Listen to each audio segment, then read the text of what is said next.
Welcome back to the cryptowrld channel, everyone. My name is Josh, and right now, Bitcoin is still playing out this bearish divergence while the price is now rejecting from this critical line on the price chart. And on top of that, the Bitcoin dominance is now breaking back out to the upside, which is an important signal that we need to pay attention to. So I'll be talking about all of that and more later in the video, so definitely watch to the end.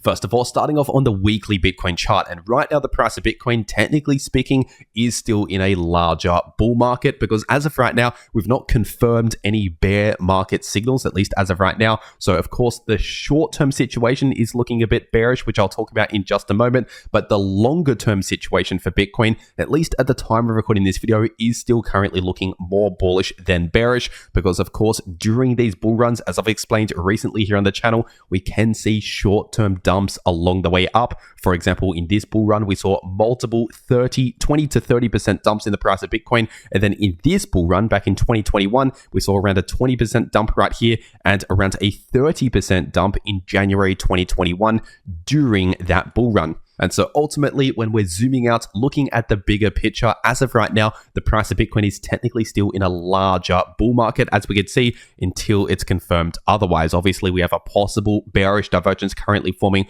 on the weekly time frame, which is something to pay attention to. But at least at the time of recording this video, this is not currently confirmed. And if we're taking a look at the weekly Bitcoin MACD, as of right now, this is still sitting in the green, which means we're still looking bullish, at least for now. But as I've mentioned recently here on the channel, we have lost a small amount of bullish momentum in this indicator just recently, as we could see a step down in the histogram in the weekly Bitcoin MACD. But this is pretty much exactly like what we saw pretty much exactly 1 year ago. First of all, 1 year ago, around October 2023, we saw a bullish crossover in the weekly Bitcoin MACD, just like October this year, October 2024. And then what came next last time was a bullish move, a major bull run for the next couple of months or so, with almost no pullback over the next 1 to 2 months or so, up until around early December.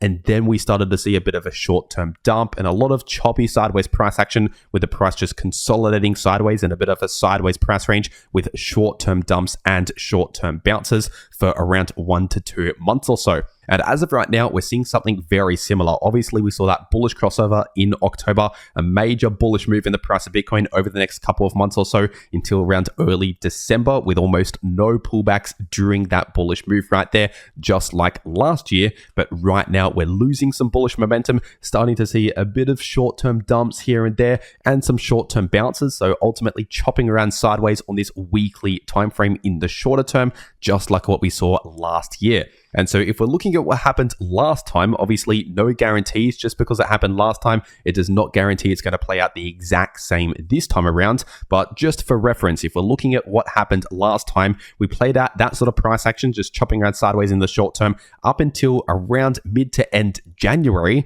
And then it was around the end of January, we actually started that next major bullish move. And so once again, I'm not saying that we're definitely guaranteed going to see a lot of choppy sideways price action for the next 1 month or so, but I'm just saying that would be in the realm of normal. That would be very much normal. And in fact, what we saw last year. And so just don't be surprised if we see a bit of a consolidation, basically a major slowdown in the bull run, potentially for the next few weeks or so, before we start gearing up for that next move towards the upside based on what we saw last year. And if we're taking a look at the 4-day Bitcoin chart, right now the super trend indicator is still sitting in the green, indicating a larger bullish market. And this indicator will only flip back into the red again if we see a confirmed break with a 4-day candle close back below around $82,000. And so right now, once again, this is still currently looking bullish, at least at the time of recording this video. And if we're taking a look at this weekly Bitcoin chart, obviously we have seen a break back to the downside below 102,000. So in the short term, that is a bit of a bearish signal, pointing towards this resistance at around 102,000, once again becoming new resistance. In case we see a bit of a bounce, once again, expect resistance at 102,000. And another signal that supports the theory that we're likely going to see a bit of a cool off for at least the next couple of weeks or so is, of course, this bearish divergence, which is right now active on the daily Bitcoin chart. We already have confirmed higher highs in the price of Bitcoin and confirmed lower highs in the Bitcoin RSI on the daily time frame, as I've already been talking about for the last half a week or so, for the last few days. And so as I've been mentioning, this means we're likely going to see either a correction or a pullback in the price of Bitcoin, or just some choppy sideways price action as the most common outcomes, the most likely outcomes from a bearish divergence. So this very much aligns with what I said earlier on this weekly Bitcoin chart. And if you want to get set up ready to go to take these trading opportunities in the price of Bitcoin, personally, I take a lot of my trades over on BitNex. So make sure to leave a link to BitNex below this video in the description and in the pinned comment. And if you use that link and deposit on your account, you can get an exclusive deposit bonus, which you can only claim using that link. So for example, if you deposit $100 worth of crypto and start trading, you get a $20 bonus. Or if you deposit 500 USDT and start trading, you get a $100 bonus. Or if you deposit just 1,000 USDT and start trading on your account, you can get a $200 bonus straight into your new BitNex account. But once again, that is only available if you use the link below this video to make your BitNex account and start trading on that account. So if you're going to be trading crypto anyway, you might as well check this out. Once again, first link below this video. And also, in case you're wondering, BitNex is a no KYC exchange, which means you can access it without needing any KYC from basically any country in the world. But for whatever reason, if you don't want BitNex, there is also Bybit as another exchange out there, another option that I also trade on. So I'll make sure to leave a link to Bybit as well down below this video. And if you use that link, you can claim a 500 USDT position airdrop. So basically a free $500 trade as your first trade over on Bybit, but that is only available if you use the link below this video to make your Bybit account and deposit on that account. But with that being said, taking a look at this Bitcoin chart on the 12-hour time frame, and right now, at least as of recording this video, the price of Bitcoin is currently struggling around this previous ascending line of support, now acting as new resistance, and that's sitting at approximately 99,500. So in between around 99k to 100k, we do have resistance right there. So the moment we broke below that ascending line of support, of course, that was a short-term bearish signal. That was a change in the price structure from this short-term bullish trend into a bit more of a bearish price structure here, more of a bearish trend, at least in the immediate short term. Once again, know the difference between the different time frames. The short term can look a little bit bearish, while the longer term can potentially remain bullish. And so right now, in the somewhat shorter term, technically speaking, while the price is below this level and currently finding resistance at this level, this is a little bit bearish right now in the short term, of course, with that bearish divergence also playing out on the daily time frame. And so it would only start to flip a little bit more bullish again if we can at least see a confirmed breakout with candle closes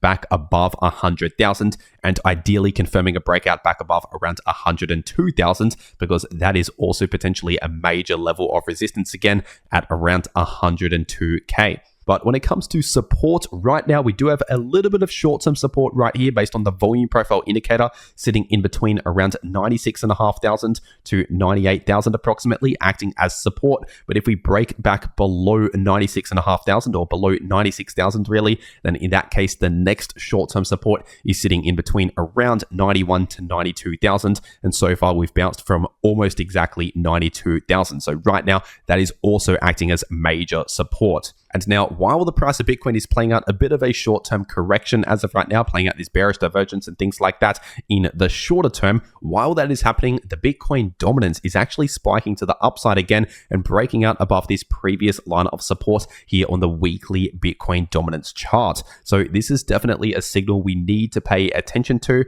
because with the Bitcoin dominance spiking while the price of Bitcoin against the US dollar is pulling back, essentially this is telling us that a lot of the altcoins, not every altcoin, but a lot of the altcoins are actually performing worse than whatever Bitcoin is doing. And so, for example, if Bitcoin has a pullback, a lot of the altcoins will pull back even more than Bitcoin. Or for example, if Bitcoin has a bit of a bounce back to the upside, a lot of the altcoins might not necessarily bounce as much as what Bitcoin is doing, simply based on the Bitcoin dominance having a major bounce right now. And now, once again, that is of course not every altcoin. Some altcoins here and there can be outliers and still outperform Bitcoin while the Bitcoin dominance is bullish. But essentially, when the Bitcoin dominance is bullish, that means Bitcoin is gaining market share within the total crypto market, which means it is outperforming a lot of altcoins right now. But what I'll be watching out for a potential altcoin season is a lower high forming in the Bitcoin dominance. If we can fail to break out above this previous high in the Bitcoin dominance, which if we're looking at this candle wick high right here, that's sitting at around 61.5%, or looking at these candle closes, that's sitting at around 60.5%. If we fail to break out above these highs in the Bitcoin dominance and we actually start forming a lower high and break back below this line of support right here, which is sitting at around 57.7%, then in that case, that would be bearish for the Bitcoin dominance, but good news for the total crypto market, especially the altcoin market, because when the Bitcoin dominance crashes, that's also known as an altcoin season. And let me know in the comment section down below if you want me to share some of my altcoins that I'm looking into right now to potentially accumulate for the next altcoin season if we confirm this lower high in the Bitcoin dominance. Once again, just let me know in the comments if you want to have an insight into some of my altcoins. And with that being said, if we're taking a look at the Bitcoin liquidation heat map, right now we have taken out a bit of liquidity to the upside, which was sitting at around 98.7k and some more at around 99,500. But like I just said, we do have that resistance to watch out for at around 99,500, getting close to 100k, acting as short-term resistance. But if the price of Bitcoin is able to actually break out back above 100,000, in that case, we have more liquidity building to the upside at around 102.8k to 103k approximately. So that could possibly cause another short squeeze if we can break out above that level. And obviously between now and then, we have important resistance at around 100,000 and 102,000. And as for liquidity to watch out for to the downside, we do have some liquidity building in between around 91,500 to 92,000. So basically this area of support on the price chart. So obviously a lot of these things are lining up very closely with major levels at around 100,000 or 99,000, 102,000 as resistance, and then also 91 to 92,000 as major support. And so once the price of Bitcoin breaks one of those areas on the price chart, that will start the next major move in the price of Bitcoin. Obviously, if we break out back above this area of liquidity to the upside, that will cause a short squeeze. Or if we break to the downside below this area of liquidity to the downside, that would cause a long squeeze, which would be bad news in the short term if that were to happen. But overall, just to sum it up, in the coming weeks, I am neutral to bearish on the price of Bitcoin in the next couple of weeks, potentially due to mainly this bearish divergence playing out on the daily time frame, neutral to bearish. But in the longer term, talking about potentially the next few months entering into 2025, I'm still currently bullish based on what I'm seeing on these Bitcoin charts. And once again, if you want to trade these moves in the price of Bitcoin or any other crypto, check out those links below this video to claim those extra bonuses. And if you want to actually know how to trade crypto, no matter if the price is bullish, bearish, or chopping around sideways, you can profit from all of that price action by watching these videos popping up right here on your screen. The video in the top left shows you how you can profit from bullish or bearish price action using long positions or short positions, and the video in the bottom left shows you how you can easily profit from choppy sideways price action. But anyway, that is everything that I have to say for today. I really hope you enjoyed, and I'll see you all in the next video.